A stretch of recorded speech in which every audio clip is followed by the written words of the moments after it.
पूजा, उपासना, व्रत आदि तो जैसे हम भारतवासियों की सांसों में बसा हुआ है।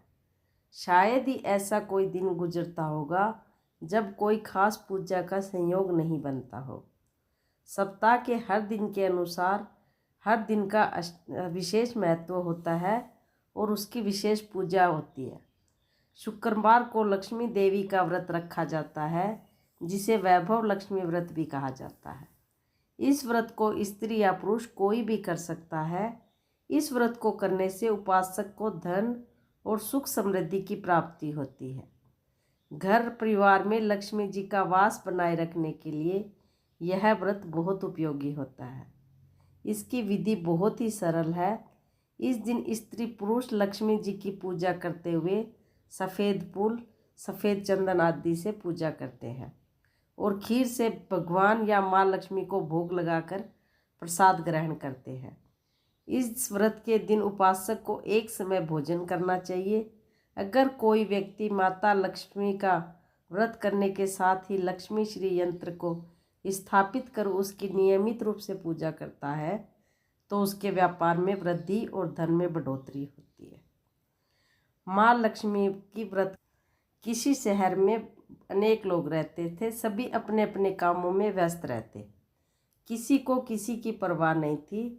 सब अपने काम से काम रखते। भजन कीर्तन, भक्ति भाव, दया माया, परोपकार जैसे संस्कार बहुत कम हो गए थे। शहर में बुराइयां बढ़ रही थी। शराब, जुआ, रेस, व्यभिचार, चोरी डकैती वगैरह बहुत से गुनाह शहर में होते थे। फिर भी इसके बावजूद शहर में कुछ अच्छे लोग भी रहते थे। ऐसे ही लोगों में शीला और उनके पति की गृहस्थी मानी जाती थी। शीला धार्मिक प्रवृत्ति की और बहुत ही संतोषी स्वभाव वाली महिला थी।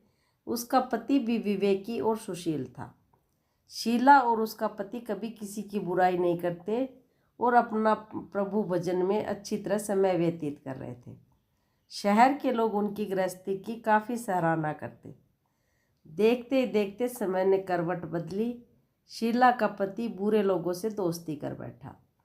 अब तो वह जल्द से जल्द करोड़पति बनने के ख्वाब देखने लगा, इसलिए वह गलत रास्ते पर चल पड़ा। फलस्वरूप वह करोड़पति तो नहीं बना, हाँ रोड़पति जरूर बन गया। यानी रास्ते पर भटकते भिखारी जैसी उसकी हालत हो गई थी। शराब, जुआ, रेस, चरस, गांजा वगैरह बुरी आदतों में शीला का पति फंस गया। दोस्तों के साथ उसे भी शराब की आदत हो गई और इस प्रकार उसने अपना सब कुछ जुए और रेस में गंवा दिया। अब तो वह शीला को मारने पीटने लगा। शीला के गहने गिरवी रख दिए। घर का जो भी सामान था सब बिक गया। शीला को अपने पति के बर्ताव से बहुत दुख हुआ, किंतु वह बेचारी कर भी क्या सकती थी। वह तो भगवान पर भरोसा कर सब कुछ सहने लगी। वह अपना अधिकांश समय प्रभु भक्ति में बिताने लगी और पास के एक मंदिर में रोज जाने लगी। अचानक एक दिन दोपहर को उसके द्वार पर किसी ने दस्तक दी। शीला ने द्वार खोला तो देखा कि एक मांझी खड़ी है। उसके चेहरे पर अलौकिक तेज निखर रहा था। उनकी आंखों में से मानो अमृत बह रहा हो। उनका भव्य चेहरा करुणा और प्यार से छलक रहा था। उसको देखते ही शीला के मन में अपार सुकून और शांति सी छा गई। शीला के तो जैसे रोम रोम में आनंद सा छा गया। पता नहीं शीला को क्या हुआ कि वह मांझी को एक पलक निहारती ही रही। फिर शीला उन मांझी को आदर के साथ घर में ले गई। घर में बिठाने के लिए कुछ नहीं था, अतः शीला ने सकुचाते हुए एक फटी हुई चादर पर उनको बिठाया। मांझी बोली कि क्यों शीला, मुझे पहचाना नहीं? हर शुक्रवार को लक्ष्मी जी के मंदिर में भजन कीर्तन के समय मैं भी वहाँ आती हूँ। इसके बावजूद शीला को कुछ समझ नहीं आ रहा था, क्योंकि शीला ने उन मांझी को कभी मंदिर में नहीं देखा था। फिर मांझी बोली कि कोई बात नहीं, तुम बहुत दिनों से मंदिर नहीं आई, अतः मैं तुम्हें देखने और मिलने चली आई। मांझी के अति प्रेम भरे शब्दों से शीला का हृदय पिघल गया। उसकी आंखों में आंसू आ गए और वह बिलक बिलक कर रोने लगी। और मांझी ने कहा कि बेटी, सुख और दुख तो धूप और छाव के जैसे होते हैं। जैसे सुख नहीं रहा वैसे दुख भी नहीं रहेगा। धैर्य रखो बेटी, तेरी सारी परेशानियां मुझे बता। माँ जी के व्यवहार से शीला को काफ़ी संबल मिला और सुख की आस में उसने माँ जी को अपनी सारी कहानी कह सुनाई। उसकी कहानी सुनकर माँ जी ने कहा कि कर्म की गति न्यारी होती है, हर इंसान को अपने कर्म भुगतने ही पड़ते हैं। इसलिए पुत्री तू चिंता मत कर, अब तू अपने कर्म भुगत चुकी है, अब तुम्हारे सुख के दिन अवश्य आएंगे। तू तो माँ लक्ष्मी जी की भक्त है। माँ लक्ष्मी जी तो प्रेम और करुणा के अवतार है। वे अपने भक्तों पर हमेशा ममता रखती हैं, इसलिए तू धैर्य रखकर माँ लक्ष्मी जी का व्रत कर, इससे सब कुछ ठीक हो जाएगा। शीला के पूछने पर माँ जी ने उसे व्रत की सारी विधि भी बता दी। माँ जी ने कहा कि बेटी, माँ लक्ष्मी जी का व्रत बहुत सरल है। उसे वृद्ध लक्ष्मी व्रत या वैभव लक्ष्मी व्रत भी कहा जाता है। यह व्रत करने वालों की सब मनोकामना पूरी होती है। वह सुख संपत्ति और यश को प्राप्त करता है। शीला यह सुनकर आनंदित हो गई। शीला ने संकल्प करके आंखें खोली तो सामने कोई ना था। वह बहुत विस्मित हो गई कि अचानक माँ जी कहाँ गई। अब तो शीला को तत्काल यह समझते देर ना लगी कि माँ जी और कोई नहीं, साक्षात लक्ष्मी जी ही थी। अब दूसरे दिन शुक्रवार था। सवेरे स्नान करके स्वच्छ कपड़े पहनकर शीला ने माँ जी द्वारा बताई विधि से पूरे मन से व्रत किया और आखिर में प्रसाद वितरण हुआ। यह प्रसाद सबसे पहले शीला ने अपने पति को खिलाया। प्रसाद खाते ही पता नहीं शीला के पति के स्वभाव में क्या फर्क पड़ा।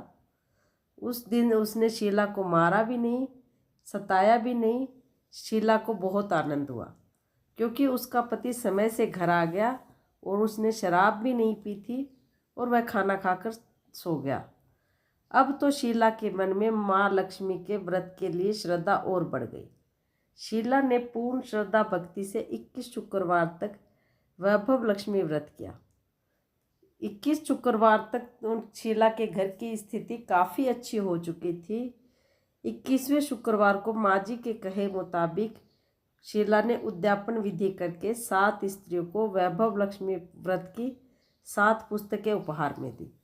फिर माता जी के धन लक्ष्मी स्वरूप की छवि को वंदन करके मन ही मन प्रार्थना करने लगी कि हे माँ धन लक्ष्मी, मैंने आपका वैभव लक्ष्मी व्रत पूरा करने की मन्नत मांगी थी, वह संकल्प आज मेरा पूर्ण हुआ। हे माँ, मेरी हर विपत्ति दूर करो, हमारा सबका कल्याण करो। जिसे संतान ना हो उसे संतान देना, सौभाग्यवती स्त्री का सौभाग्य अखंड रखना, कुंवारी लड़की को मन भावन पति देना। जो आपका यह चमत्कारी वैभव लक्ष्मी व्रत करे उनकी सब विपत्ति दूर करना, सभी को सुखी करना। हे माँ, आपकी महिमा अपार है। ऐसा बोलकर लक्ष्मी जी के धन लक्ष्मी स्वरूप की छवि को प्रणाम किया। व्रत के प्रभाव से शीला का पति अब अच्छा आदमी बन गया। अब वह कड़ी मेहनत कर व्यवसाय करने लगा। कड़ी मेहनत करके व्यवसाय करने से उसके व्यवसाय ने काफ़ी तरक्की कर ली। उसने शीला के गिरवी रखे गहने छुड़ा लिए और घर में तो धन की जैसे बाढ़ सी ही आ गई। घर में पहले जैसी सुख शांति छा गई। वैभव लक्ष्मी का प्रभाव देखकर मोहल्ले की दूसरी स्त्रियां भी विधि पूर्वक वैभव लक्ष्मी व्रत करने लगी और हर शुक्रवार को मंदिर जाने लगी। वैभव लक्ष्मी व्रत के उद्यापन की विधि क्या है ये भी हम आपको बता देते हैं। 7, 11 या 21 जितने भी शुक्रवार की आपने मन्नत मांगी हो उतने शुक्रवार तक यह व्रत पूरी श्रद्धा तथा भावना के साथ करना चाहिए। आखिरी शुक्रवार को इसको शास्त्रीय विधि के अनुसार उद्यापन करना चाहिए। आखिरी शुक्रवार को प्रसाद के लिए खीर बनानी चाहिए। जिस प्रकार हर शुक्रवार को हम पूजन करते हैं वैसे ही करना चाहिए। पूजन के बाद माँ के सामने एक श्रीफल यानी कि नारियल फोड़े। फिर कम से कम 7 कुंवारी कन्याओं या सौभाग्यशाली स्त्रियों को कुमकुम का तिलक लगाकर माँ लक्ष्मी व्रत कथा की पुस्तक की एक एक प्रति उपहार में देनी चाहिए और सबको खीर का प्रसाद देना चाहिए। इसके बाद लक्ष्मी जी को श्रद्धा सहित प्रणाम करना चाहिए। फिर माता जी के धन लक्ष्मी स्वरूप की छवि को वंदन करके मन ही मन प्रार्थना करें कि हे माँ धन लक्ष्मी, मैंने आपका वैभव लक्ष्मी व्रत करने की मन्नत मांगी थी। मेरा यह व्रत आज पूर्ण हुआ। हे माँ, मेरी जो भी मनोकामना हो उसे पूर्ण करे, हमारी हर विपत्ति दूर करे, हमारा सबका कल्याण करो। जिसे संतान ना हो उससे संतान दो, सौभाग्यवती स्त्री का सौभाग्य अखंड रखना, कुंवारी लड़की को मन भावन पति देना। हे माँ, जो आपका यह चमत्कारी वैभव लक्ष्मी व्रत करे उनकी सब विपत्ति दूर करना, सभी को सुखी रखना। हे माँ, आपकी महिमा अपार है, आपकी जय हो। ऐसा बोलकर लक्ष्मी जी के धन स्वरूप की छवि को प्रणाम करें। जय लक्ष्मी।